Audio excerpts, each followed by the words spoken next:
او مطلب اگر وہ باہر جائے گا تو وہ ویسے عام انسان بن جائے گا؟ بالکل، اگر وہ ہمت کر کے باہر قدم رکھے گا تو وہ ایک عام سا انسان بن جائے گا جس پر شاید کوئی توجہ نہ دے اور اسے مشکلات کا سامنا کرنا پڑے۔ تو اس عام انسان بننے سے بچنے کے لیے اس کا ذہن اور جسم وہ خوف پیدا کر رہا ہے۔ گھبراہٹ سبب نہیں ہے بلکہ اپنا مقصد حاصل کرنے کا ایک اوزار ہے۔ یہ تو واقعی ایک انتہائی گہری اور سوچنے پر مجبور کر دینے والی بات ہے۔ یعنی ذہن نے جسم کو ایک سگنل دیا جس نے حقیقت میں وہ کیفیت پیدا کر دی تاکہ مقصد پورا ہو سکے۔ جی ہاں، بالکل ایسا ہی ہے۔ لیکن اگر ہم اس اصول کو روزمرہ کے چھوٹے واقعات پر لاگو کریں تو کیا یہ وہاں بھی کام کرتا ہے؟ فرض کریں، اور یہ نوٹس میں دی گئی ایک بڑی زبردست مثال بھی ہے، کہ میں ایک کافی شاپ میں بیٹھی ہوں، میں نے ایک بہت مہنگی اور نئی جیکٹ پہنی ہے۔ صحیح۔ اب ایک ویٹر پاس سے گزرتا ہے اور غلطی سے کافی میری جیکٹ پر گرا دیتا ہے۔ میں فوراً غصے میں پاگل ہو کر اس پر چیخنے لگتی ہوں۔ اب آپ بتائیں، اس منظر میں کوئی مقصد کہاں سے آ گیا؟ یہ تو بس ایک اچانک ہونے والا واقعہ تھا جس نے قدرتی طور پر غصہ پیدا کر دیا۔ میں نے تو سوچ سمجھ کر غصہ نہیں بنایا نا۔ یہیں پر ہم اکثر دھوکہ کھا جاتے ہیں۔ ہم سمجھتے ہیں کہ غصہ ایک ایسا جذبہ ہے جو اچانک بے قابو ہو کر ہم پر حاوی ہو جاتا ہے، لیکن ایڈلر کے نزدیک یہ تاثر غلط ہے۔ اس واقعے میں گاہک کو بے قابو غصہ نہیں آیا تھا۔ تو پھر کیا ہوا تھا؟ حقیقت یہ ہے کہ گاہک نے ویٹر پر اپنا روب جمانے، اسے فوراً شرمندہ کرنے اور بات منوانے کا مقصد چنا، اور اس مقصد کو تیزی سے پورا کرنے کے لیے اس نے غصے کو ایک ہتھیار کے طور پر استعمال کیا۔ ایک ہتھیار کے طور پر؟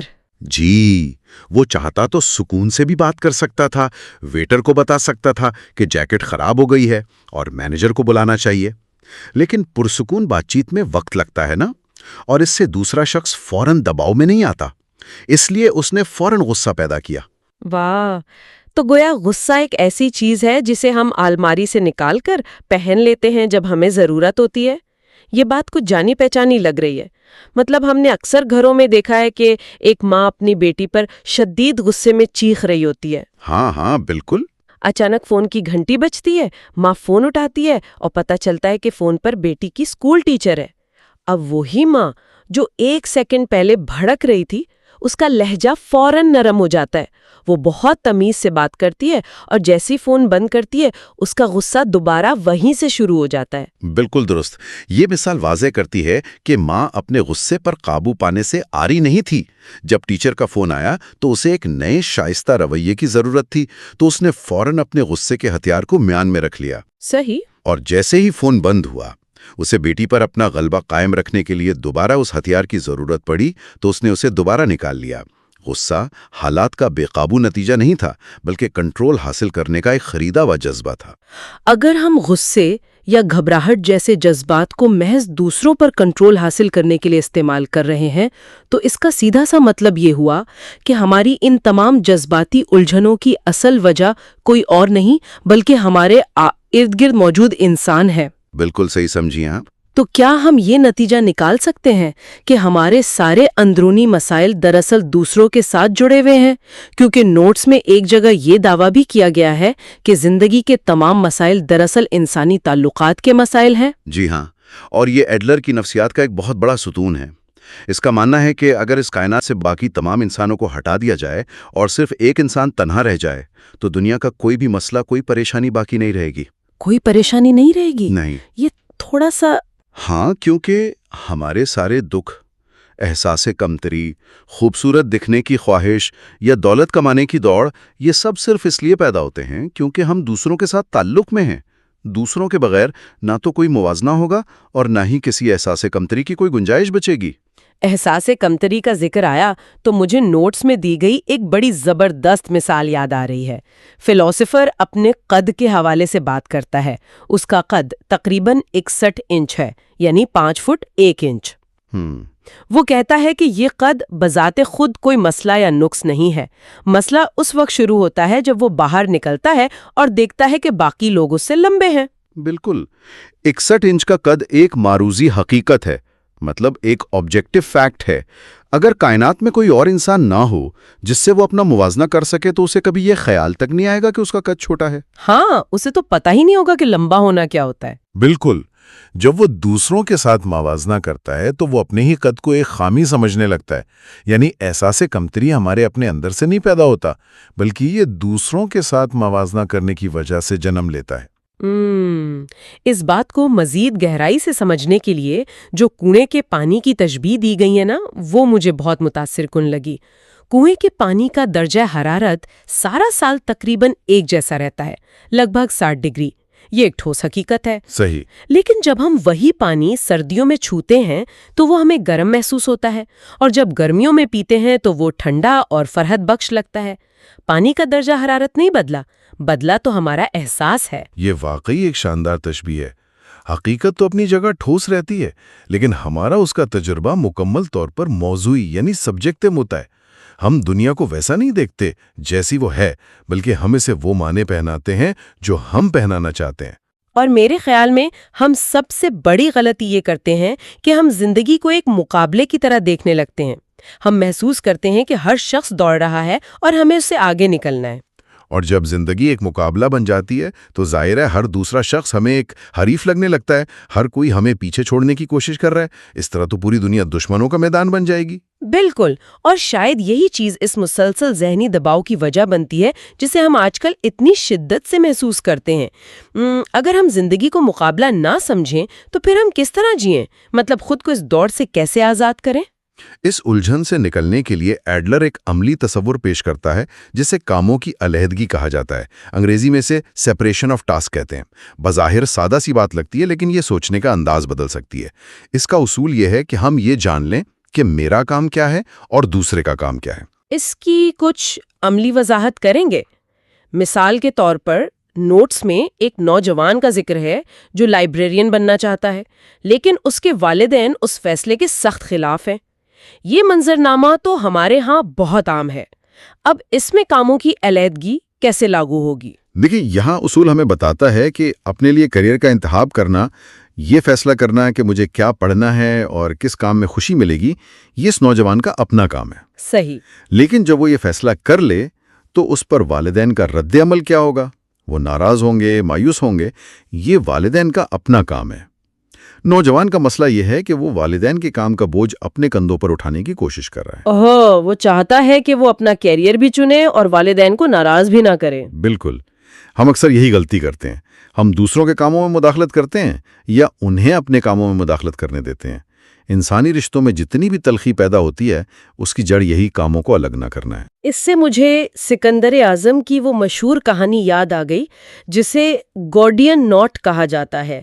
کہا جاتا تھا کہ ایک مندر میں ایک انتہائی پیچیدہ گانٹھ موجود ہے اور جو اسے کھولے گا وہ پورے ایشیا پر حکومت کرے گا. ہاں، بہت مشہور واقعہ ہے. کئی لوگ آئے اور سلجھانے کی کوشش کرتے رہے، ناکام رہے. جب سکندر اعظم وہاں پہنچا تو اس نے دھاگوں کو سلجھانے میں وقت ضائع نہیں کیا.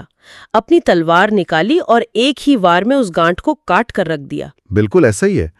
انسانی رشتوں کے معاملے میں بھی بعض اوقات ہمیں یہی کرنا پڑتا ہے. ہم نے اپنے رشتوں کو انعام اور سزا کی توقعات سے اتنا الجھا دیا ہے کہ انہیں سلجھانا ناممکن ہو چکا ہے. تو ہمیں اس کاموں کی علیحدگی کی تلوار سے ان گانٹھوں کو کاٹنا پڑتا ہے. جی، ہمیں یہ توقع ختم کرنی پڑتی ہے کہ اگر ہم کچھ اچھا کریں گے تو بدلے میں ہمیں شاباش ملے گی یا لوگ ہمیں پسند کریں گے. لیکن یہاں میں ایک بہت اہم سوال اٹھانا چاہوں گی. یہ جو نظریہ ہے کہ ہم اپنے کام سے کام رکھیں اور اس بات کی بالکل پرواہ نہ کریں کہ کوئی ہمارے بارے میں کیا محسوس کر رہا ہے، کیا یہ بہت زیادہ خود غرضانہ نہیں ہے؟ مطلب اگر ہم دوسروں کی توقعات کو اہمیت نہ دیں تو کیا ہم سب کی نظروں میں برے اور اڑیل نہیں بن جائیں گے؟ اس سوال کا جواب ہی اس کتاب کی اصل روح ہے. ہاں، آپ برے بن سکتے ہیں، اور سچی آزادی دراصل یہی ہے، ناپسند کیے جانے کا حوصلہ پیدا کرنا. The courage to be disliked. واہ. جب تک انسان اس بات سے ڈرتا رہے گا کہ لوگ اسے کیا کہیں گے، جب تک وہ دوسروں کی توقعات کو پورا کرنے کے لیے جیتا رہے گا، وہ کبھی آزاد نہیں ہو سکتا. جس دن اسے پرواہ نہیں رہتی کہ کوئی اسے ناپسند کر رہا ہے اور وہ یہ سمجھ لیتا ہے کہ ان کی ناپسندیدگی ان کا کام ہے، تبھی وہ آزادی سے جی سکتا ہے. بالکل الگ کر لیں تو کیا اس کا نتیجہ یہ نہیں نکلے گا کہ ہم بالکل اکیلے رہ جائیں گے؟ رشتوں کی پھر کیا اہمیت رہ جائے گی؟ یہ ایک بہت فطری الجھن ہے، لیکن ایڈلر اس کا بہت خوبصورت جواب دیتا ہے. وہ کہتا ہے کہ کاموں کی علیحدگی انسانوں سے کٹ جانے کا نام نہیں ہے، یہ صرف شروعات ہے۔ اچھا، جی، یہ کسی بھی صحت مند رشتے کا پہلا قدم ہے۔ اس کی آخری منزل ایک تصور ہے جسے وہ سماجی احساس یا کمیونٹی فیلنگ کہتا ہے۔ اس کا مطلب ہے یہ ماننا کہ دوسرے انسان ہمارے دشمن نہیں، ہمارے ساتھی ہیں۔ لیکن یہاں ایک شرط ہے۔ کیسی شرط؟ اچھے اور مضبوط تعلقات بنانے کے لیے ہمیں نہ تو کسی کی تعریف کرنی چاہیے اور نہ ہی کسی پر تنقید۔ نو پریز، نو ریبیوک۔ ایک منٹ رکیے، تنقید سے منع کرنا تو سمجھ میں آتا ہے، لیکن تعریف کرنے میں کیا برائی ہے؟ ہم تو بچپن سے یہی سیکھتے آئے ہیں کہ تعریف کرنے سے انسان کی حوصلہ افزائی ہوتی ہے۔ بظاہر تعریف کرنا ایک مثبت عمل لگتا ہے، لیکن نفسیاتی نقطۂ نظر سے تعریف ہمیشہ ایک عمودی تعلق یعنی ورٹیکل ریلیشن شپ کو ظاہر کرتی ہے۔ عمودی تعلق؟ اس کا کیا مطلب ہوا؟ اس کا مطلب ہے کہ ایک شخص اوپر ہے اور دوسرا نیچے ہے۔ تعریف ہمیشہ وہ شخص کرتا ہے جو رتبے یا قابلیت میں خود کو دوسرے سے بالاتر سمجھتا ہے۔ ذرا اس مثال پر غور کریں۔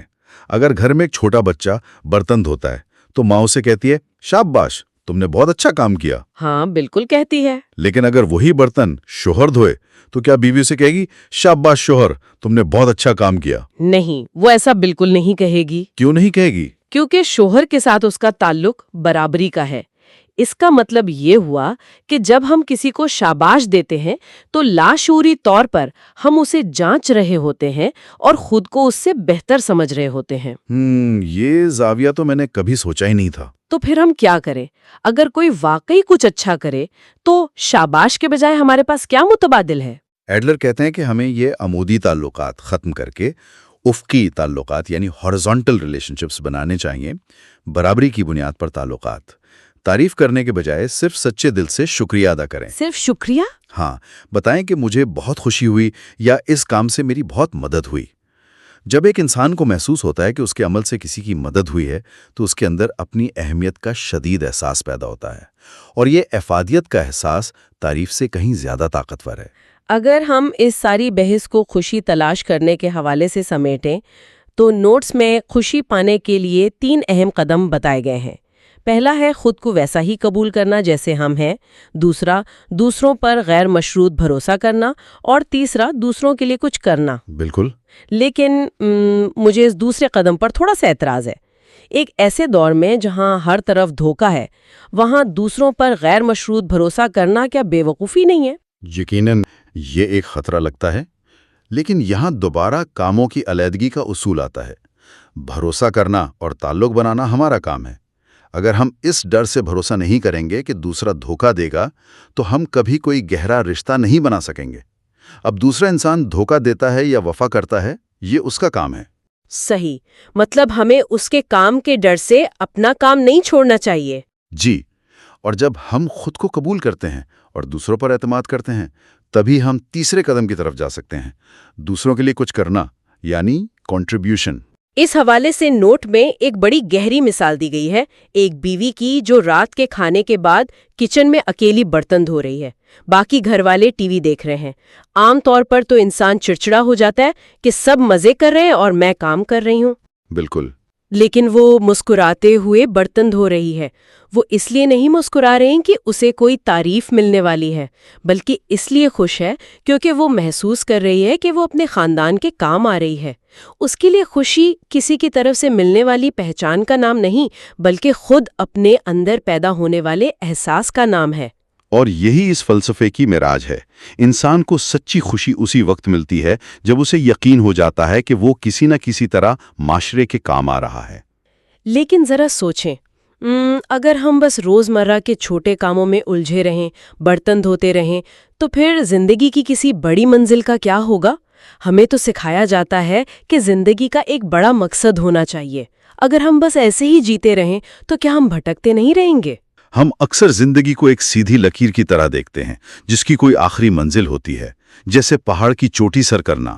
اگر زندگی واقعی پہاڑ کی چوٹی تک پہنچنے کا نام ہے تو ہمارا زیادہ تر وقت تو راستے کی صعوبتوں میں گزر جائے گا، اور اگر چوٹی تک نہ پہنچ سکے تو زندگی ناکام کہلائے گی۔ ہاں، لوگ تو ایسے ہی سوچتے ہیں۔ لیکن ایڈلر کے نزدیک زندگی کوئی لکیر نہیں ہے، بلکہ یہ نقطوں کا ایک سلسلہ ہے۔ نقطوں کا سلسلہ؟ اس بات کو تھوڑا واضح کریں گے؟ ہر لمحہ، ہر آج اور ابھی ایک نقطہ ہے۔ اس کی تشبیہ ایک رقص سے دی گئی ہے۔ جو شخص رقص کر رہا ہوتا ہے وہ اس لیے نہیں ناچتا کہ اسے کمرے کے ایک کونے سے دوسرے کونے تک پہنچنا ہے۔ رقص کا مقصد کہیں پہنچنا نہیں بلکہ خود رقص کرنا ہوتا ہے۔ واہ، رقص کا ہر قدم بذات خود ایک مکمل تجربہ ہے۔ ماہرین بتاتے ہیں کہ زندگی کا سب سے بڑا جھوٹ یہ ہے کہ انسان اپنے آج اور حال کو چھوڑ کر ماضی میں الجھا رہے یا مستقبل کی فکر میں گھلتا رہے۔ ہمارے پاس صرف ایک ہی چیز ہے اور وہ ہے یہ موجودہ لمحہ، ہیئر اینڈ ناؤ۔ ہمیں اس لمحے پر اپنی پوری توجہ دینی چاہیے۔ کیا کمال کا نظریہ ہے! اس کا مطلب یہ ہوا کہ خوشی کوئی ایسی منزل نہیں ہے جو مستقبل میں ہمیں کسی کامیابی کی صورت میں ملے گی، بلکہ خوشی دراصل اسی لمحے دوسروں کے کام آنے اور خود کو کارآمد محسوس کرنے کا نام ہے۔ بالکل۔ اور اس کے لیے ہمیں کچھ بہت خاص بننے کی ضرورت نہیں، ہمیں عام ہونے کا حوصلہ، the courage to be normal پیدا کرنا ہوگا۔ ہمیں نے تسلیم کر لینا چاہیے کہ ہمیں کسی پر اپنی برتری ثابت کرنے کی کوئی ضرورت نہیں، ہم جیسے بھی ہیں کافی ہیں۔ 100% درست بات ہے۔ تو آج کی اس تفصیلی گفتگو کے اختتام پر ہم سننے والوں کے غور و فکر کے لیے ایک خیال چھوڑے جاتے ہیں۔ اگر اس کائنات میں دنیا کو بدلنے کی اصل طاقت صرف اور صرف ہمارے اپنے نظریے میں قید ہے، تو آج وہ کون سا پہلا رشتہ ہے یا کون سا ایسا پہلا قدم ہے جس میں ہم دوسروں کی توقعات کا غیر ضروری بوجھ اتاریں گے اور حال کے اس لمحے میں دل کھول کر اپنا رقص شروع کریں گے؟ بہت خوبصورت بات ہے۔ اسی سوچ کے ساتھ ہم آج کی اس محفل کو یہیں ختم کرتے ہیں۔ یاد رکھیے، خوشی کا انتخاب مکمل طور پر ہمارے اپنے ہاتھ میں ہے، بس ذرا سے حوصلے کی ضرورت ہے۔ سنتے رہیے اور کھوجتے رہیے۔